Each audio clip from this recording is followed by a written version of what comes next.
Welcome to another episode of the Your Longevity Blueprint podcast. Today, my guest is Dr. Allana Polo. She's a licensed naturopathic physician and passionate wellness advocate whose signature weight loss programs have helped transform the lives of thousands of patients. As the owner of Polo Health Longevity Center, or is it Polo Health Plus Longevity Center? Am I saying that right? Total health and love Okay. She's from Canada. Okay. An integrative health clinic in New Westminster, British Columbia. Dr. Polo is a trusted expert in health. See, I'm already messing up. Hang on. Dr. Polo is a trusted expert in healthy weight loss, nutrition, hormone imbalance, and the impact of stress on the body, particularly the link between stress and weight gain, which I'm sure we'll talk about today. She's a regularly featured expert on various local news platforms. Her 15 plus years of clinical practice have brought in patients who turn to Dr. Polo for guidance and support in overcoming the difficult journey of weight loss and long-term wellness. For many, working together represents a final, hopeful step towards reclaiming their health. Deeply passionate about naturopathic medicine, Dr. Polo believes in the body's innate ability to heal and achieve balance. By identifying the root cause of illness, she creates a personalized treatment plan tailored for each patient's unique health goals and stages of life. Her mission is to empower, inspire, and motivate her patients to reach their fullest state of wellness. She finds joy in life outside the clinic as a devoted wife and mother of two young boys, just like myself, spending her free time outdoors at the beach with friends and family and staying active in the gym. Welcome to the show. Old Well, friend. Just thanks. kidding. Old friend. We go way back. So we got to think about this because we met, I would say, over a decade ago. It could have even been 15 years ago. We sat by each other at A4M conference, American Academy of Anti-Aging Medicine. We kind of went through the fellowship at the same time. I think we were like the youngest people, youngest little female entrepreneurs there. But look at us now, having started so young, we've just had the advantage and have had the opportunity to help so many patients. So we have been really blessed, and I'm happy to, have known you this long. So flash forward, I saw on Facebook you now have written a book called The Hunger Code. So I got to hear that story. So you can tell us the story behind your practice and how you came up with this book topic, and we'll get into the book. So welcome to the show. Sure. Thank you so much. It's so good to be back. And I feel so connected to you after all these years. You and I really gravitated toward each other, and helped support this functional medicine practice we both have. So Yes, yeah, you're a yes. big part of that for me. And you also, I remember like years ago, I wanted to write a book and I called you and I asked you to walk me through the process of like how book writing works. And I remember that conversation too. You helped me there as well. So It's not as easy as it may sound, but it's worth it. Yeah. you're so right. I had Yeah. no idea. Like it's the most fulfilling and rewarding thing ever. Yes, but the amount of work that not only goes into writing, but also like the editing, the proofreading, the design, the marketing, Promoting it. Yes. promoting. Yeah, Yep. it's a whole world unto itself. So, yeah, last October I launched this book. It's called The Hunger Code, and it's really focusing on the reasons why we might struggle with weight. So in my practice for 15 years, I really predominantly focus on metabolic health and endocrine health. So Mhm. weight gain and hormone health and cortisol and that stress connection to weight gain. So the book is really just the years of being in practice that I have seen as the five main reasons why people struggle with weight. So in the book, I really try to break it down, so that people see themselves in these examples. I think that most people reading the book can really relate to who they are in terms of like their hunger personality, is what I call it. Hunger personality. Let's get to that. So I was going to ask the 5 reasons patients gain weight, but maybe it relates to these 5 unhealthy hungers or the healthy hunger. So let's just dive in. Tell us what you share in the book about these hungers, these types of hungers. All right. So the hungers, the first hunger is healthy hunger. This is the hunger that I want everyone to know and love and feel acquainted with. Most of us actually don't feel hungry when we eat. We're not necessarily eating because we are truly physiologically hungry. So the healthy hunger is what I want everyone to come back to. I want them to connect with actually feeling hungry, waiting to eat until they are hungry, and knowing what signs of hunger are that isn't just a stomach growling, right? Low energy, feeling hangry, feeling weak or dizzy or lightheaded. Those are all signs that your body needs to eat. So before you eat, I want everyone to check in with whether or not they're actually experiencing healthy hunger. Outside of healthy hunger, there's five unhealthy hungers, is what I call them. So the And first did you like make these all up? Like this is your Yeah. Okay, continue. Okay. Yeah, these are terms that I coined. Yes, so the first one is head hunger. And head hunger is like the scheduled eater, the person who eats because it's breakfast time or It's 12 o'clock or whatever. Yeah, it's yeah. 12 o'clock, it's 6 o'clock, which is dinner time, regardless of whether or not they had a snack at 4:30 and they're not actually hungry yet for dinner. So it's the scheduled eater. It's also the person who follows rules about, eating every 3 hours. I should eat because I've heard that I should eat every 3 hours to keep my metabolism going. Is It's that a myth or also, what do you think about that? Or should we no, come I back? Should we come so back I to that? think you should wait till you're healthy hunger so that your body's telling you it's used up all of its fuel from 3 hours ago. If you've just been sedentary, then you probably don't need to eat every 3 hours if you're sitting at a desk all day long. No. Um, so I think it depends on the person. I think that, part of the book also really talks about individualized care and treatment plans, and that, we live in this world where influencers and social media are really dictating how we should eat and what we should do, but everybody is different. So I don't think that following these rules or advice necessarily is what works for people. We have so much information, yet we are more obese than ever. So that's like the irony that I really do talk about in the book. So outside of head hunger is heart hunger, which is emotional eating, stress eating, which is Sure. super common. I think it's one of the most common hungers. So people who use food to fill a void or to cope or to deal with a long stressful day, alcohol, food, etc. The third one is habit hunger. So I think this also is a very big one, especially if you work from home or you sit in front of the TV at night after the kids go to bed. I know I do. Out of habit, you just bring out snacks and you graze just because you're bored. So boredom eating is habit hunger. The last two are more physiological. So the first three are really mental, emotional. And then the last two, which is hormone hunger and hypersensitivity hunger, these really talk about hormones, hormone imbalances, perimenopause, menopause, cortisol, thyroid, insulin, and how all of that drives weight loss and weight gain. And then the last one is the hypersensitivity hunger, which talks about gut health and the microbiome and inflammation. So your book is very thick, like thick, like 400 plus pages.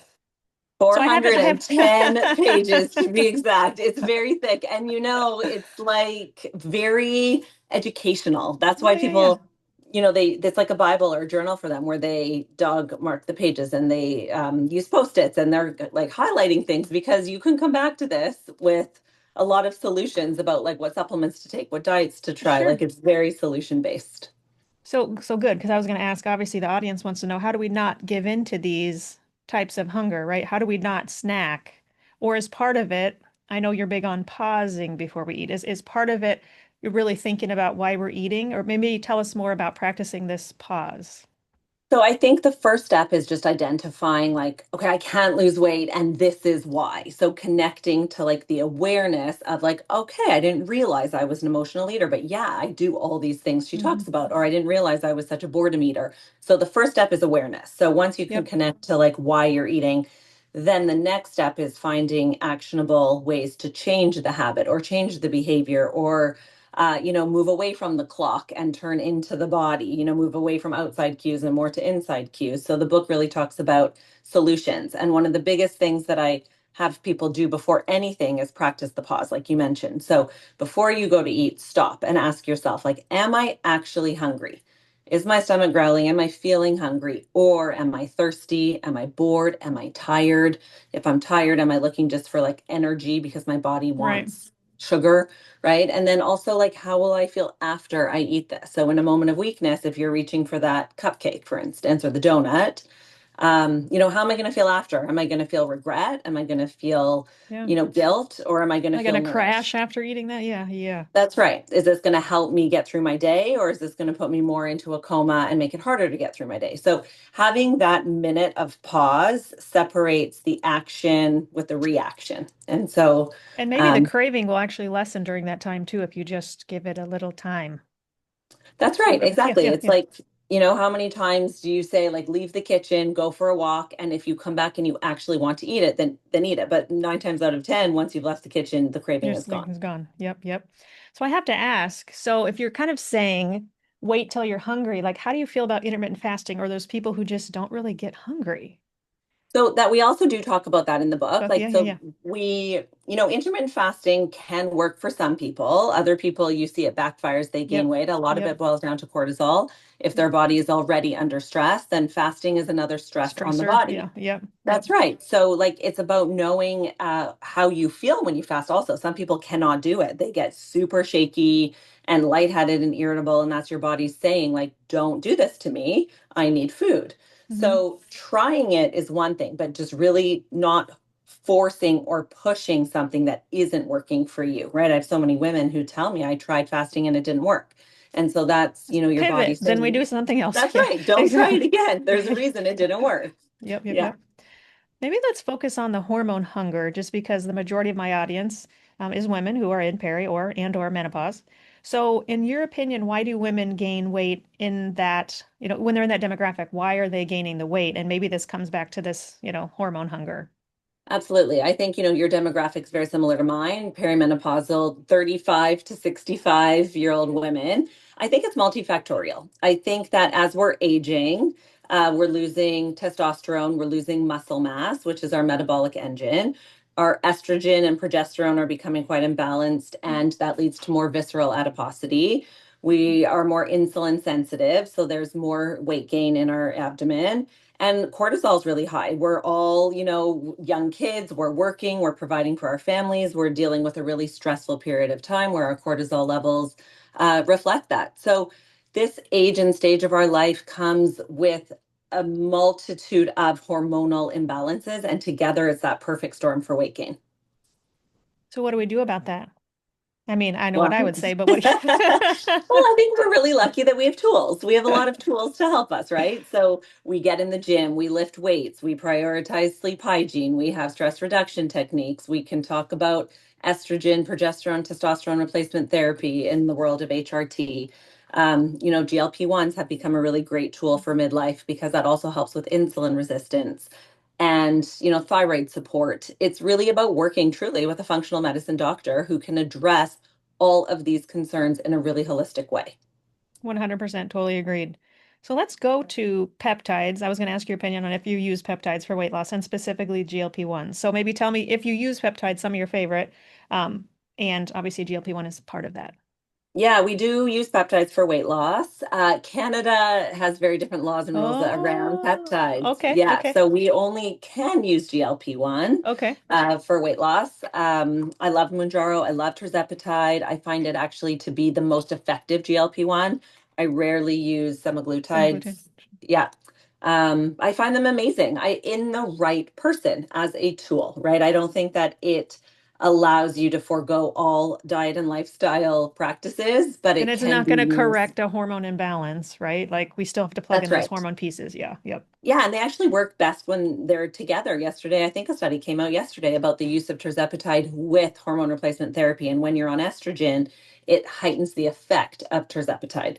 So they're used in combo. I think that they're a great tool. They're, really great at providing hope for somebody who has been Yeah. so frustrated trying to lose weight on their own and been unsuccessful.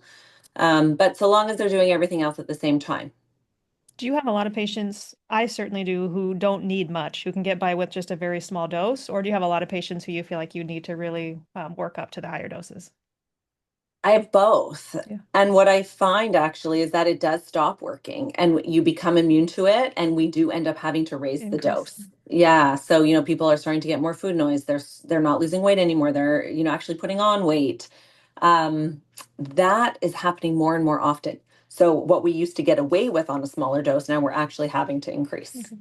So what is your success getting patients back down and off them? It's also a good question. I mean, the reality Varies, is if totally you varies. Yeah, I would say varies. Yeah, and Yeah. there is the truth that you come off these drugs and you will rebound at least two-thirds. You will. And I think it's inevitable, even with the best diet and lifestyle practices. But maintaining at a low dose is great. So, a lot of people like to stay on them at a really low dose just to maintain. They're not looking for weight loss anymore. They're just looking to keep the weight off. And so we'll do Sure. that at a low dose. But others, it's very expensive. They can't afford it anymore. They do want to get off. And so we do. We talk about how to come off, just knowing that some weight gain is inevitable. Sure. So with weight gain in general, do you feel like toxins and inflammation are also part of that equation? Yeah, absolutely. I think that's also why GLP-1s can be successful because they're just really working at reducing overall inflammation. Hmm. I think that inflammation comes from insulin resistance, it comes from high cholesterol, it comes from a lot of the comorbidities that we see with obesity. So when we deal with lowering insulin and we get cholesterol levels down and blood pressure, blood sugar, everything down, inflammation also subsides. Getting women on estrogen and progesterone and testosterone also lowers inflammation. Joint pain goes away. So it's a very cumulative approach, weight loss and hormone balancing. Totally. What are some other useful tools that you have in your toolbox for weight loss? It sounds like in your book you mentioned some supplements also, but what are some of your other tools other than HRT, GLP-1s?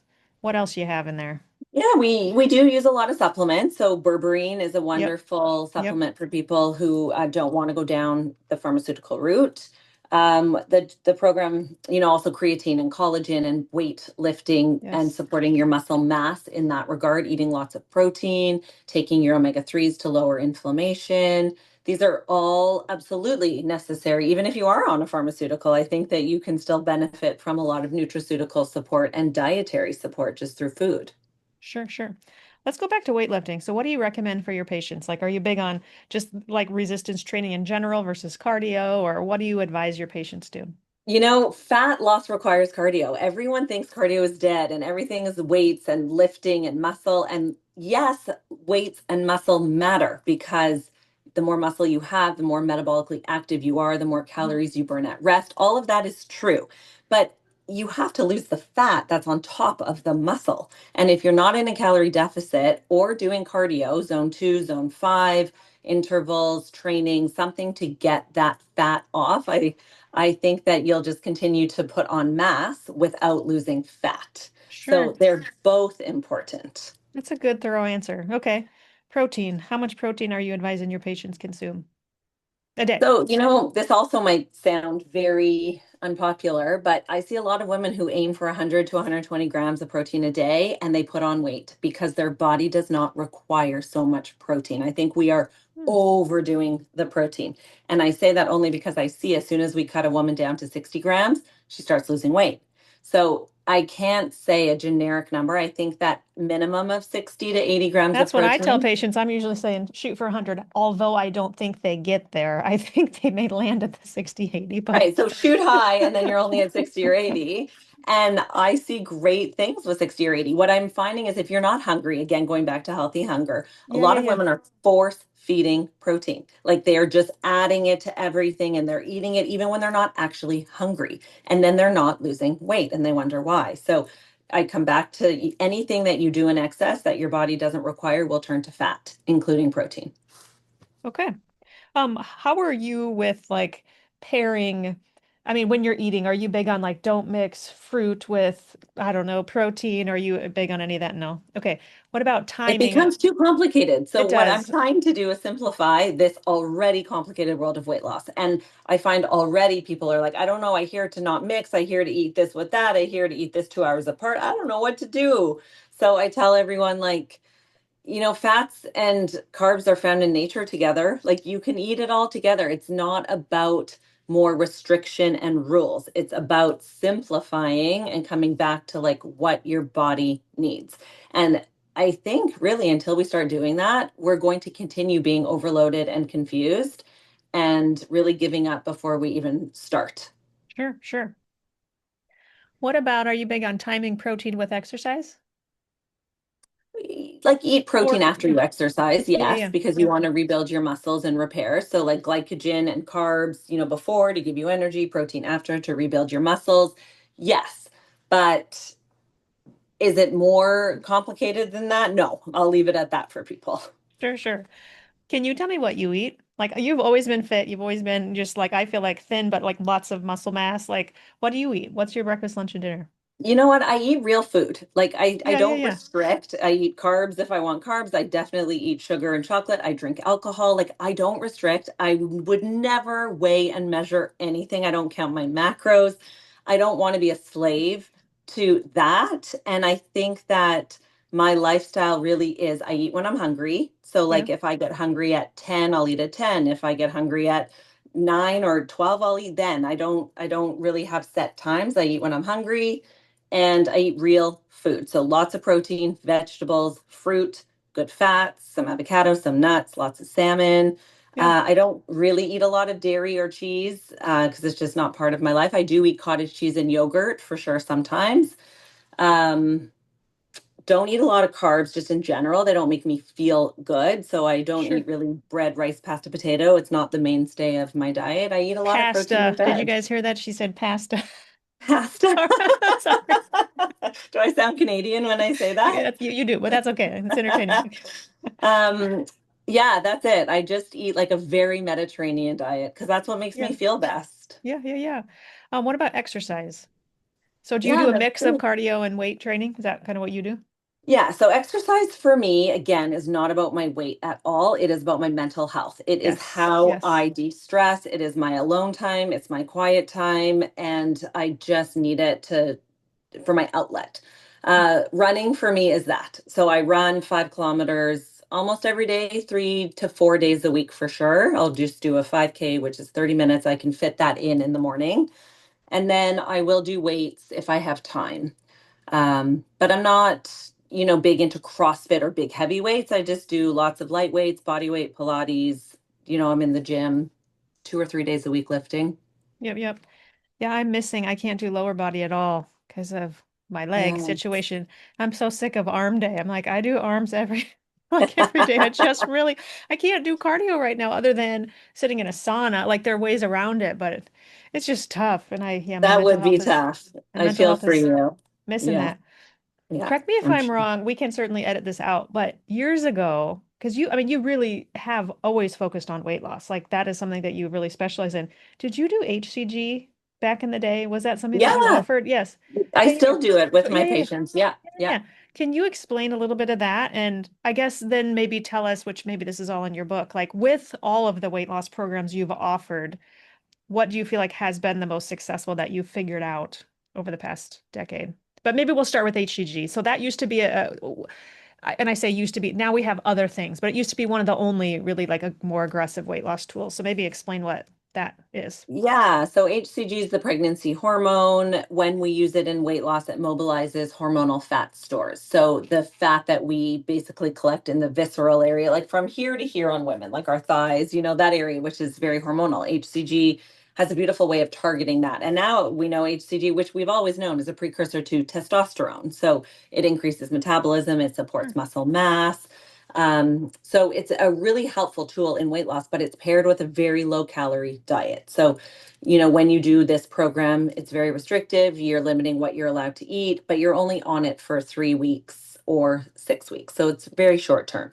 That was before fasting really became well Right, known, right. Yeah, yeah, right? yeah. So, like doing a low calorie diet now is, people fast for 72 hours or 24-hour fast or intermittent fasting. Like calorie reduction and being in a caloric deficit isn't as crazy as it was 15 years ago when we started introducing, this HCG diet. I still use it.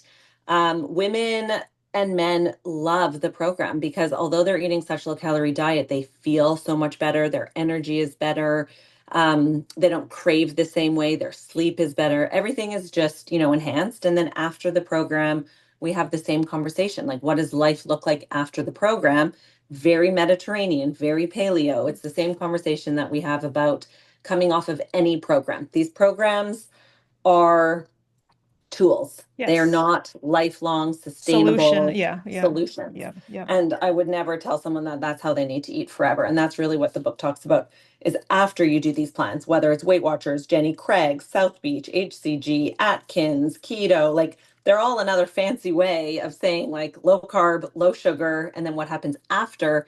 The after is the same. It's just a very low processed food, sugar, carb rich diet, more emphasis on protein, veg, and good fat. So all these fancy names lead you back to the same road.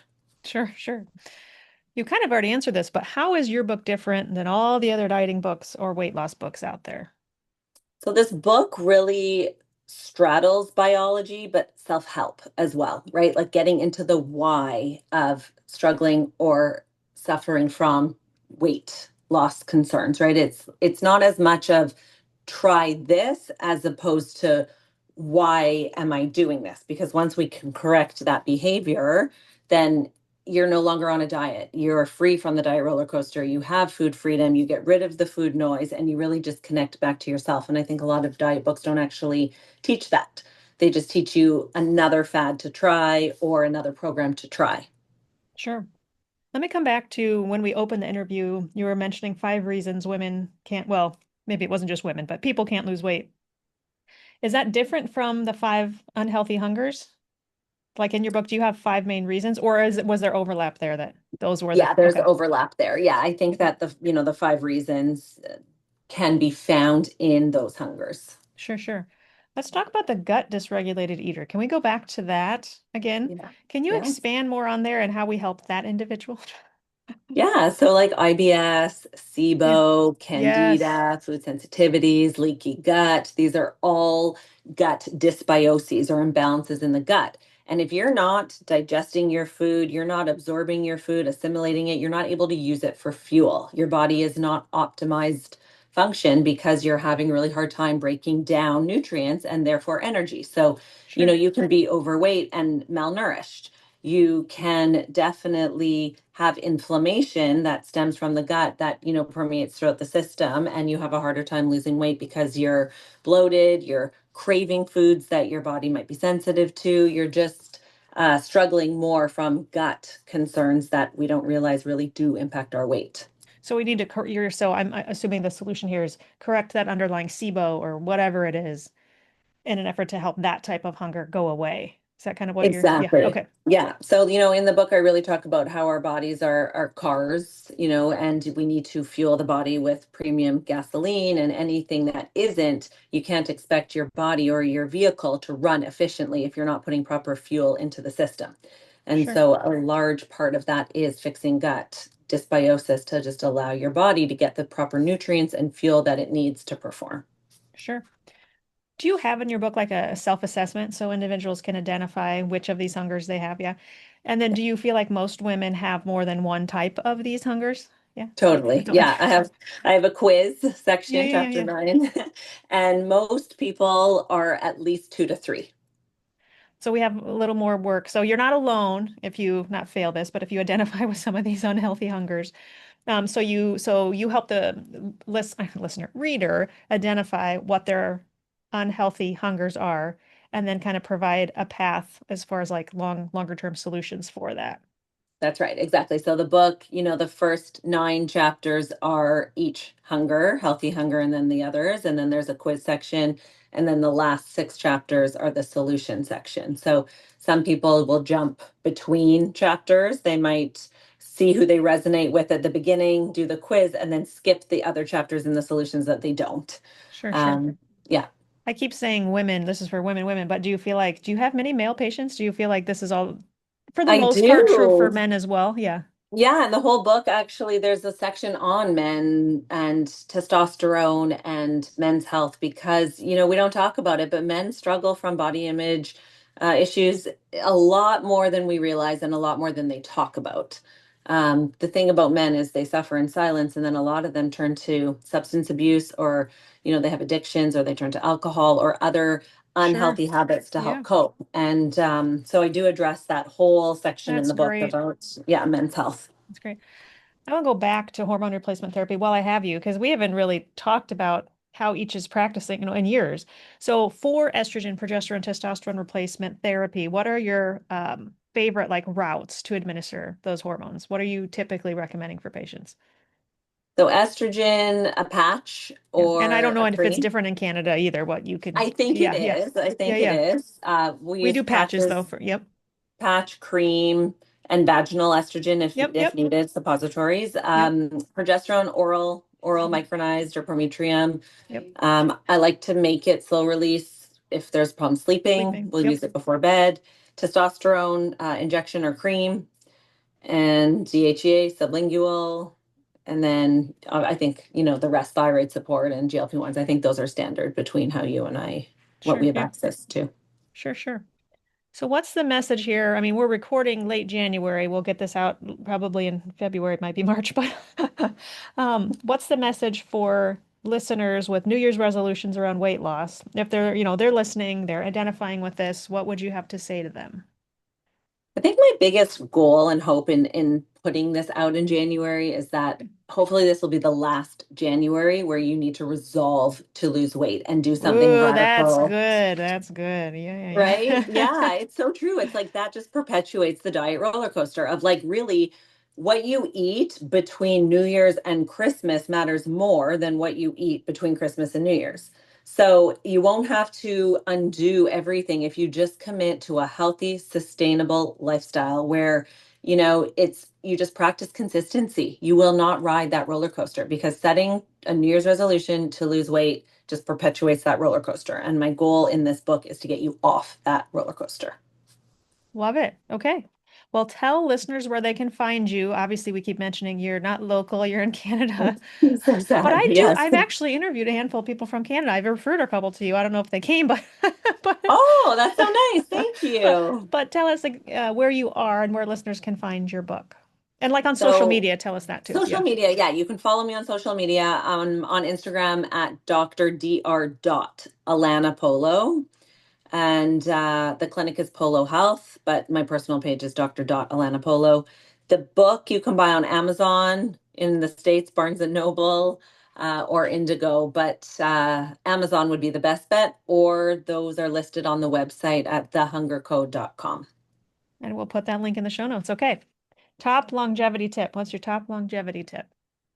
Well, just all in the name of weight loss. I think it's really truly maintaining a lower body weight because that just decreases your risk of all comorbidities and disease risk factors that come with being overweight. So, whatever that, means for you, but just really maintaining a solid BMI, low body fat percentage, lots of good muscle mass and a low visceral fat will set you up for longevity forever.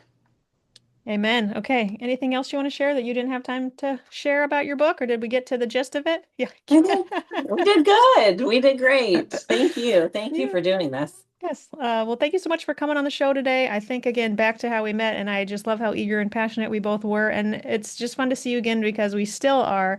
So it's been incredible to watch your journey unfold and now see you've put all your wisdom into this hunger code.